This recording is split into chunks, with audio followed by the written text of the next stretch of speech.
Perkenalkan, nama saya Nyama Putura Taningsih, kelas Manajemen 22A NPM 23471002P. Baik, di sini saya akan menjelaskan tentang materi pertemuan ke-8 sampai 14 Teknopreneurship. Nah, materi ke-8 Startup Opportunity. Startup Opportunity merujuk pada peluang bisnis yang diidentifikasi oleh individu atau tim pendiri untuk memulai dan mengembangkan sebuah startup. Hal ini melibatkan pengalaman terhadap kebutuhan pasar yang belum terpenuhi atau masalah yang dapat dipecahkan dengan solusi inovatif. Startup Opportunity juga melibatkan penelitian terhadap potensi pasar, keberlanjutan, dan daya tarik bisnis yang ditawarkan oleh ide tersebut. Dengan memanfaatkan kesempatan ini, para pendiri startup berusaha untuk menciptakan nilai tambah yang signifikan dan meraih kesuksesan dalam bisnis mereka.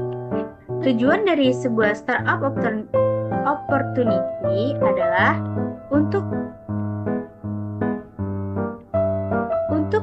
mengeksploitasi peluang bisnis yang baru atau belum terpenuhi di pasar dengan mengidentifikasi kebutuhan atau masalah yang signifikan yang belum diatasi oleh solusi yang ada. Startup Opportunity bertujuan untuk menciptakan produk atau layanan inovatif yang dapat memenuhi kebutuhan tersebut melalui aksesi yang tepat dan pengembangan ide yang kuat.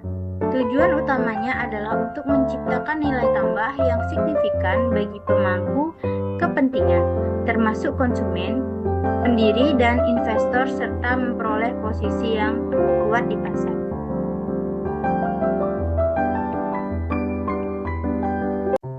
Materi 9. Customer Personal. Customer Personal adalah alat strategis yang digunakan untuk perusahaan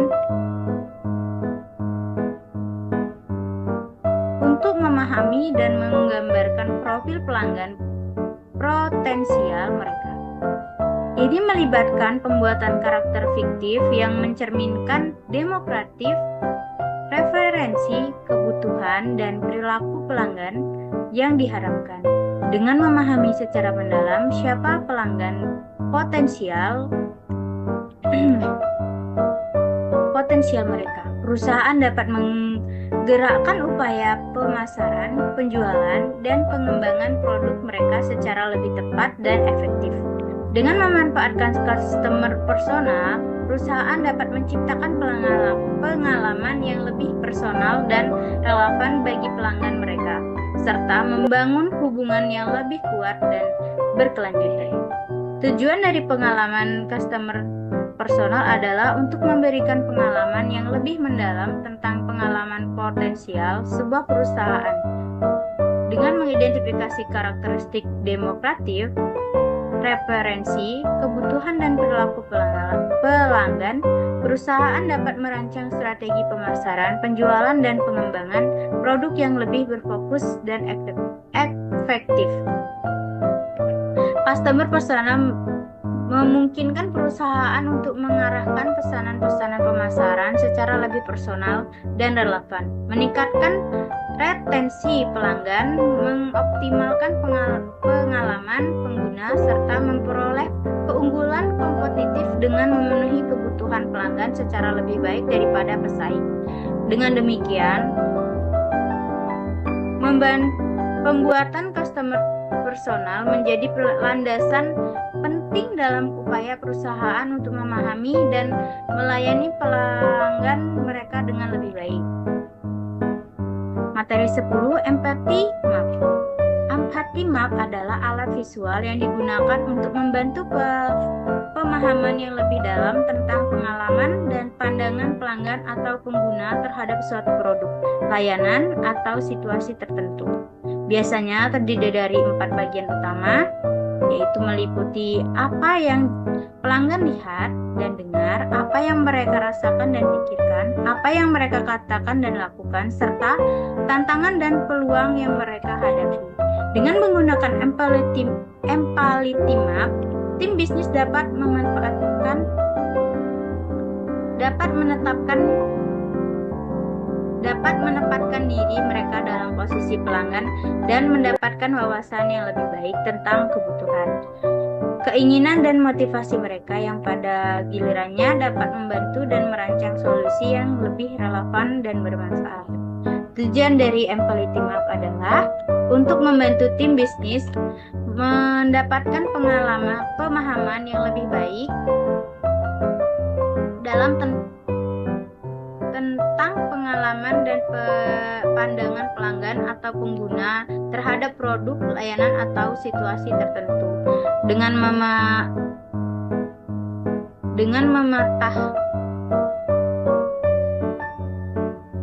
mematangkan apa yang pelanggan lihat, dengar, rasakan, pikirkan, katakan, dan lakukan, serta tantangan yang mereka hadapi. Tim dapat merasakan secara empatik reflektif pelanggan. Hal ini memungkinkan tim untuk mengidentifikasi kebutuhan, keinginan, dan motivasi pelanggan dengan lebih baik, yang pada giliran dapat membantu dalam merancang solusi yang lebih relevan, menyesuaikan pengalaman pengguna, dan meningkatkan kepuasan pelanggan. Dengan demikian, Employee Team Up menjadi alat sangat berharga dalam mengembangkan produk dan layanan yang memenuhi harapan dan kebutuhan pelanggan dengan lebih baik. Materi 11, pembentukan ide design thinking.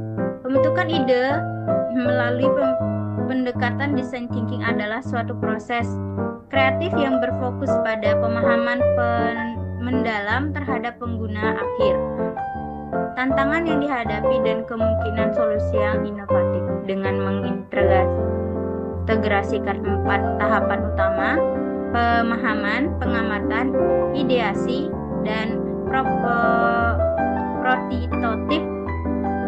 Design thinking memungkinkan para pemikir untuk mengeksplorasi beragam gagasan secara kolaboratif, mendorong inovatif berbasis pengalaman pengguna yang mendalam. Tujuan dari pembentukan ide melalui pendekatan design thinking adalah untuk menciptakan solusi yang lebih efektif dan relevan dengan kebutuhan pengguna akhir, dengan fokus pada pemahaman mendalam terhadap masalah yang dihadapi. Design thinking bertujuan untuk menghasilkan solusi yang tidak hanya memecahkan masalah, tetapi juga meningkatkan pengalaman pengguna secara menyeluruh. Pendekatan ini mendorong kolaborasi tim lintas disiplin, mempromosikan kreativitas, dan menunjukkan interaksi cepat melalui prototip, sehingga memastikan bahwa ide yang dihasilkan benar-benar bermanfaat dan relevan. Materi 12, pembentukan ide Scamper. Pembentukan ide melalui metode Scamper adalah pendekatan kreatif yang mengajukan serangkaian pertanyaan yang merangsang pemikiran kritis dan inovatif untuk mengubah, memperbaiki, atau mengembangkan suatu konsep atau produk.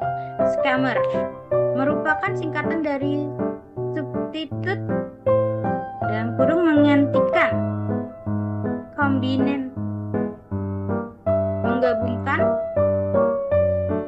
menyesuaikan, memodifikasi, menggunakan untuk tujuan lain, menghilangkan, dan membalik. Dengan menggunakan teknik ini, individu atau tim dapat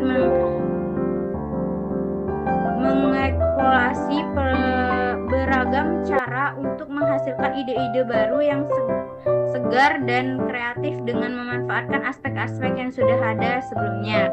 Tujuan dari pembentukan ide melalui metode Scamper adalah untuk merangsang pemikiran kreatif dan menghasilkan solusi yang inovatif dengan memanfaatkan strategi-strategi seperti mengembangkan, adaptasi, modifikasi, memanfaatkan ulang, eliminasi, dan membalikkan. Dengan menggunakan pendekatan ini, individu atau tim dapat mengeksplorasi berbagai kemungkinan perusahaan atau peningkatan terhadap produk, layanan, atau konsep yang ada. Customer membantu dan dalam mengatasi batasan pikiran dan mendorong penemuan ide-ide baru yang dapat menghasilkan solusi yang lebih efektif dan relevan.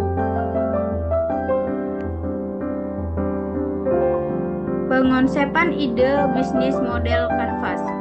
Pengonsepan ide melalui bisnis model kanvas adalah suatu pendekatan sistematis yang memungkinkan para wirausahawan untuk atau perusahaan untuk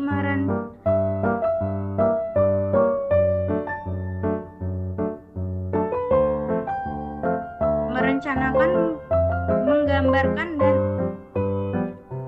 menganalisis model bisnis yang mereka secara holistik dengan menggunakan kanvas. Terdiri dari 9 blok utama yang mencakup segmen pelanggan, proporsi nilai, saluran distribusi, hubungan dengan pelanggan, sumber pendapatan, sumber daya kunci, kegiatan kunci, mitra kunci, dan struktur biaya. Pengguna dapat merumuskan strategi bisnis yang lebih terarah dan berkelanjutan. Melalui proses ini, pelaku bisnis dapat memahami secara menyeluruh bagaimana elemen-elemen tersebut saling berkait dan berkontribusi terhadap kesuksesan perusahaan. Tujuan dari pengonsepan ide melalui bisnis model kanvas adalah untuk membantu para perusahaan dalam merancang, mengembangkan, dan mengvalidasi model bisnis yang kuat dan berkelanjutan dengan menggunakan kerangka kerja yang terstruktur. Pengguna dapat memperoleh pemahaman yang mendalam tentang elemen-elemen kunci yang mempengaruhi keberhasilan bisnis mereka serta mengidentifikasi peluang untuk inovatif dan peningkatan bisnis model.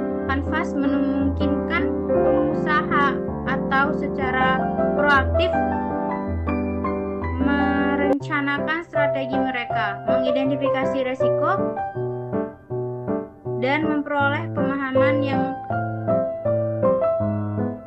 lebih baik tentang bagaimana menciptakan nilai bagi pelanggan serta memperoleh keunggulan kompetitif di pasar. Pengonsepan ide value proposition kanvas. Pengonsepan ide melalui value proposition kanvas adalah suatu metode yang digunakan untuk merancang dan mengembangkan proposisi nilai yang kuat bagi produk atau layanan melalui pengidentifikasian segmen pelanggan utama, pengembangan mendalam terhadap masalah yang mereka hadapi, serta penawaran yang dapat memecahkan masalah atau memenuhi kebutuhan mereka. Value proposition kanvas membantu perusahaan atau pengusaha untuk mengarahkan strategi mereka dengan lebih baik, dengan fokus pada hubungan antara produk atau layanan dengan kebutuhan dan keinginan pelanggan. Value proposition kanvas membantu meningkatkan daya tarik pasar dan memperkuat posisi pesaing perusahaan di pasar. Tujuan dari pengonsepan ide melalui value proposition kanvas adalah untuk membantu perusahaan atau pengusaha dalam merumuskan dan mengkomunikasikan proporsi nilai yang kuat kepada pelanggan mereka dengan fokus pada pemahaman mendalam terhadap kebutuhan, keinginan, dan masalah pelanggan. Value proposition kanvas membantu dalam mengidentifikasi cara-cara untuk memberikan nilai yang signifikan, membedakan diri dari pesaing. Melalui penggunaan kerangka kerja ini, pengguna dapat mengembangkan produk atau layanan yang tepat sasaran dan relevan, serta meningkatkan kemungkinan keberhasilan di pasar dengan memahami secara lebih baik bagaimana menciptakan nilai yang sesuai dengan kebutuhan pelanggan.